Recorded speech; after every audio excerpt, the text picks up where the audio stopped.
Hi there, welcome back to 2 more pages of our Simple Stories of Vintage Bliss mini album that we're working on.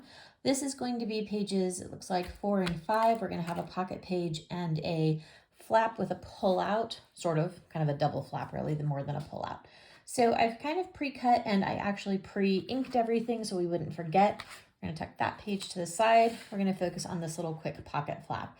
Again, this is an album I'm creating as a giveaway item for a class I'm hosting. So I am keeping it simple in terms of materials and kind of the process, but do want to kind of film for you. So this is going on the back of this flap page from page 3. This will be page 4. We're bringing in the pretty butterfly print this time. The butterflies are printed in all different ways on the page, so there's no real way to orient it. You can kind of go with any which way. So that's, I don't know, kind of handy, I guess. Upside down, right side up, sideways, sideways. So we're going to go ahead and post that. We've got a little ribbon detail, the pocket. I already cut and scored and mitered our pocket flap. So you can sort of see that here. So now we just have to get some adhesive on here and we will be able to put it all together.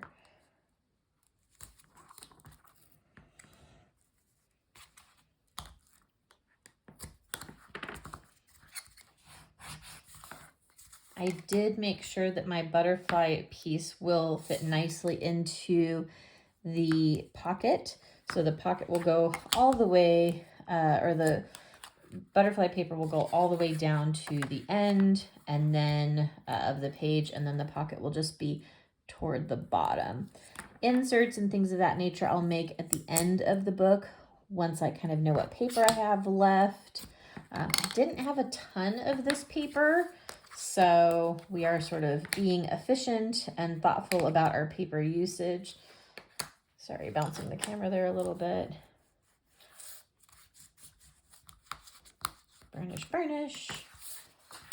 This one.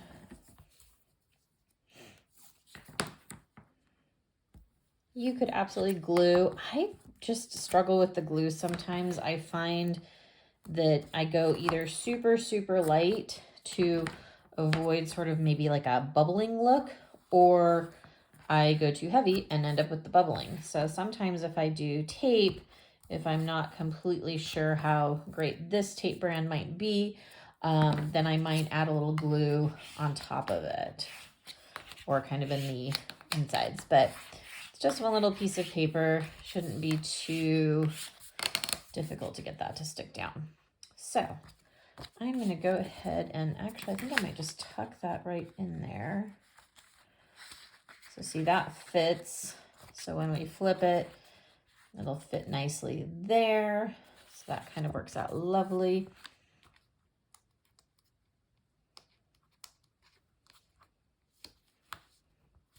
So we're going to try something here. We are going to leave this piece of paper tucked into our pocket, and we're going to try to lay it all down at once. Nope, actually we're not going to do that. I changed my mind. I can just see that going very wrong. And I am going to just pull the bottom flap a little bit there. That way I can line it up without the side pieces sort of sticking. That way it'll just it'll roll up if I need it to. And that way I can make sure I have a nice tight fit on my seam beforehand. That looks good. Pull that out. There we go. And I can even burnish that down before I worry about the sides.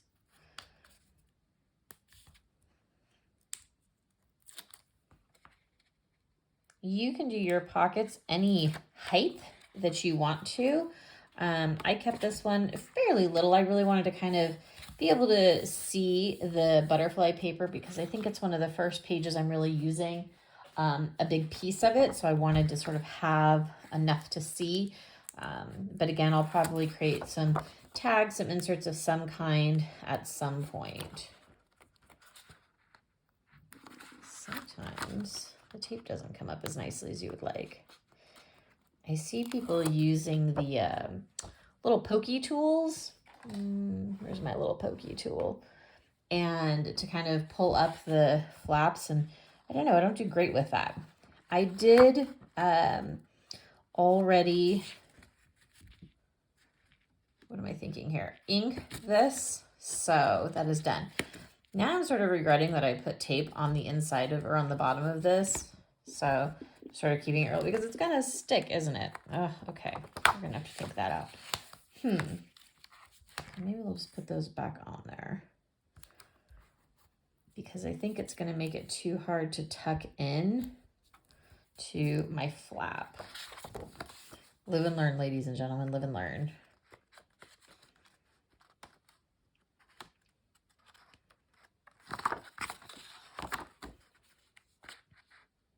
Usually I put the full piece of paper on first, and now I'm kind of recognizing why that's a much, much easier idea. There we go. That's going to be a little bit high because the tape stuck.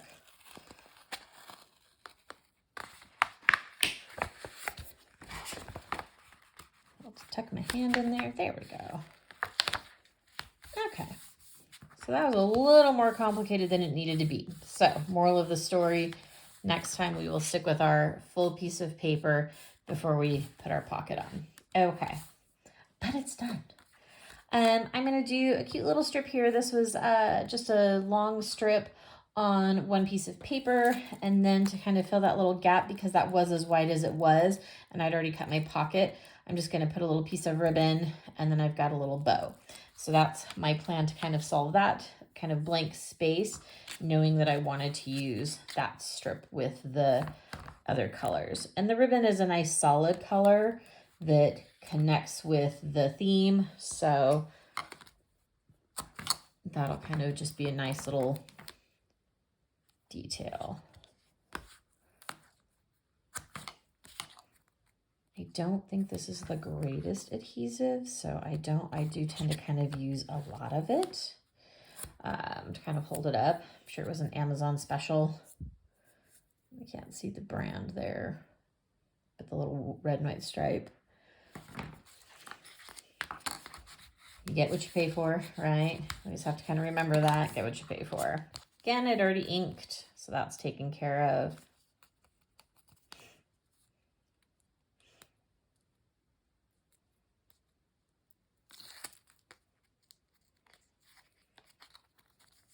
Where is my pokey tool?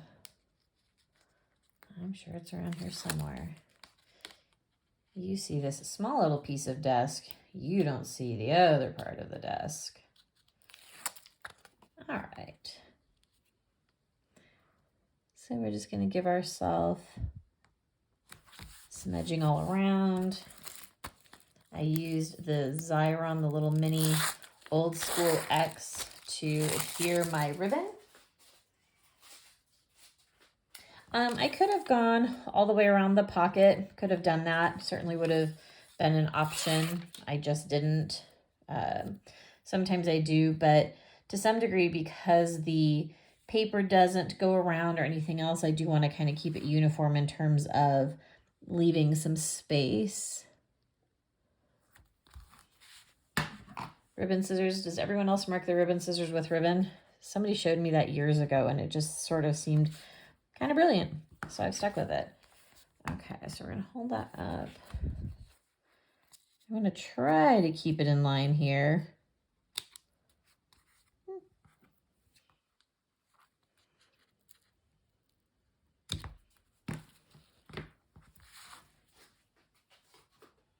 And then we're going to use a good old-fashioned glue dot.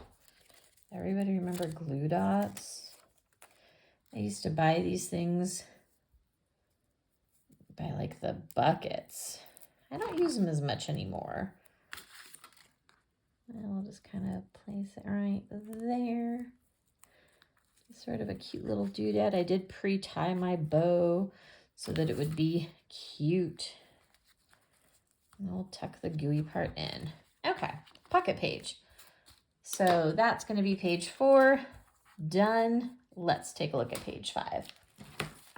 Page 5, I decided to do kind of a double flap situation happening. And I am going to go ahead and do a magnet on this one. I already got my magnet taped up there, so I remember to use it. So we are going to do another butterfly page to keep it sort of uniform with the last page that we did there. So this will go on our base page. This is my new pocket page here. The third of 4 pocket pages. So I like to keep the papers. I like there to be continuity, but when you have patterned paper, it's always nice to have some variety as well. And then I mix in, of course, some solid paper as well. The solid paper I am using here are colors from Stampin' Up, the stamp company. I do some card work, some stamping pretty minimally, but I do really like their paper. It's nice and thick. It's good quality. And I like that for the most part, it's very uniform in terms of I can continuously order a pack of a shade of blue and it's always going to match. So the dye lots tend to work out. They do retire colors occasionally, so you do have to kind of keep an eye on that if there's something. But for the most part, like their neutrals especially, those have been pretty standard for a pretty long period of time, and then they just swap in and out colors every couple of years. I think they call them their in colors. So you can get obviously solid colored paper anywhere, but like I said, I find it to be a good quality and I like the continuity. So I stick with their stuff for the most part. The bummer about their paper is that it's almost exclusively on their solids. It's almost exclusively 8.5 by 11. So if you are more of a scrapbooker, or you want that 12 by 12 look, they have very, very limited options in colored cardstock or solid cardstock. A lot of their designer paper is in 12 by 12. Okay, so there's our back. I'm going to have a flap here, and I'm going to have a flap here, and they're going to kind of open like so. So I'm going to need a magnet here and here is what I'm going to need. So I want to kind of tuck that out of the way and kind of eyeball where I'm going to put this. This does have to be a pretty tight fit just for the page itself. So probably like so. Got my little magnets already to go. I pre-taped them. I think we're going to do like that. Doesn't have to be perfect. We just want them to attach. So I'm kind of using the grid line here to line it up. Okay, and there we go. So my magnets are placed. Now we won't forget them. Yay. All right. We can cover both sides of this here. I'm going to use this pretty polka dotted blue. It brings out from the butterflies on the outside of my flap. And then I'm going to go pink polka dots on the inside of my flap. And these are, it's just other sides of the paper. So it's still the Simple Stories pattern paper.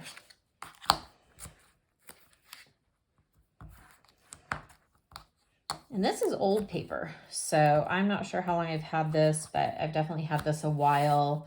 I didn't seem to have an entire pack of it. Looks like I just maybe bought some loose sheets of it at some point along the way. I'm much more conscientious about buying full packs of paper now so that I have options. Not only will I buy full packs, but I'll buy full packs and then I'll buy some extras of the pages I like the most, like the patterns, mostly because I like to have options. I want to make sure I have enough of everything. I've suffered from buyer's regret or not buying and regretting it, so I try to avoid that now.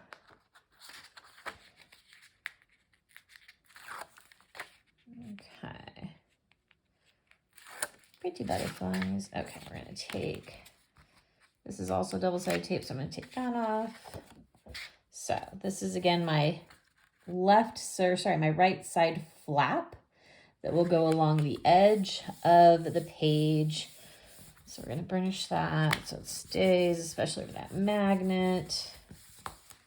I'm going to need to get some adhesive on there. I do think the 3M is pretty good, so you'll notice that I'm using this for that sort of binding edge, or that this edge that I'm sticking it to. So I want to make sure I'm using a better quality on that one. Just going to say that.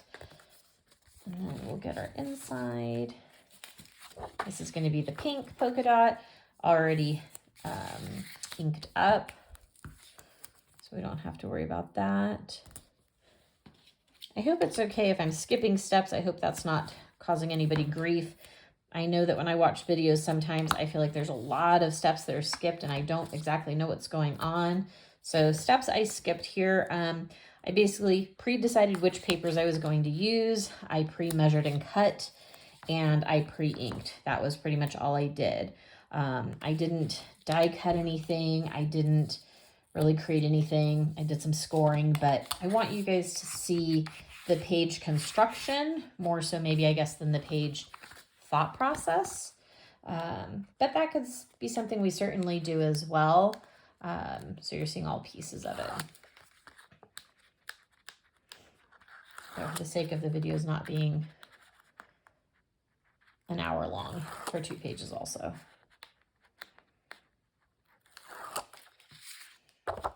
My audience for this little book as a prize are teen girls.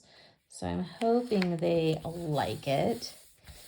So we'll see how that all goes. Okay, so there's the first flap, flap, flap. And then we need to assemble our other flap here. These are some little cut aparts. I just found sides that I like that I could cut down pretty easily, and it wouldn't be super obvious that I had cut them down. Like something like this where it had a frame on the other side would obviously be obvious, so I didn't use that side. Got our magnet. I think I'm going to put the journaling on this side. That way the picture can be over here, so when you open it up, the picture is the focus, not the journaling, but you'll again have both pieces. Obviously, you could put a picture on the little journaling mat, but I am an old school scrapbooker, and so I still believe that journaling does really have value and has a place. So when I can, I like to include some journaling spots, especially when the cut aparts do the work for me. I would love to find maybe some stamps or something that were just pretty lines, so you could kind of create your own, so that it was obvious on something like a mini book that it was a journaling box versus just a blank box. So if you've ever seen something like that, probably some different sizes, something with straight lines, something with, you know, even slightly less perfect, if you will, lines, I would love you to drop a link for me and show me that, because I very much enjoy shopping. So my mini book creations really came out of the fact that I would see things that I just loved and really wanted to play with, but I didn't really have a need for them. So I started making mini books because it was a way for me to get my sort of craftiness out and have something made, and then, you know, I could do something else with that at some point. All right, so we'll start on the front of our flap. Now it's going to be this little pretty thing, bringing in that same sort of wood grain from the pocket side on the left. So again, trying to keep that continuity, always kind of wanting to keep it looking like it goes together, but not super matchy-matchy. And I realize there is a little bit of space up here. I might do something with that. I might add some embellishments. I know I've got a little bit higher or thicker of a black strip on the tops and the bottom. And that's just simply the size of the card that I was cutting apart. It wasn't any taller than that, so I didn't really have an option to make it taller. And I saw it and I thought about adding a little strip or something, and I just decided it didn't bother me that much. Obviously, if it bothers you, you could off-center the box a little bit, the little cut apart, and you could put a strip above, below, etc. Or you could cut really skinny little strips if you wanted to up here. So those are certainly options for you. And our last little piece here. Goodness, these are just not wanting to come up. Go. Nice thing is we already have our magnet there to kind of center it for us so we know where it's sort of going. This one, because I did cut it, I could cut it to my specifications so it does fill the box a little bit better, or the inside flap a little bit better. Okay, and because we're adhering this one, we'll use the slightly better tape, because this is a anchor piece, if you will. I love this little clear tearing tool thingy I'm using for the tape. My mother gave this to me. She is a sewer. She's also a scrapbooker, but she gave it to me, and I love it, except for the fact that it's clear, and I will set it down and it gets lost amongst my scraps and my papers, and then I'm forever looking for it. But it's great. It's a nice sharp edge for tearing paper. Just became so much easier than always trying to do it with myself or continuously gooing up scissors by cutting. So the tear tool, something I saw people use their, sometimes they'll use like their little bone folders or their other foldy bits. Okay, so we've got to put the first flap on here. So again, we'll just kind of pull down a bit. And now it's going to go on the left. So I'm going to make sure it lines up nicely. That's tacking me. Nicely on the edge there.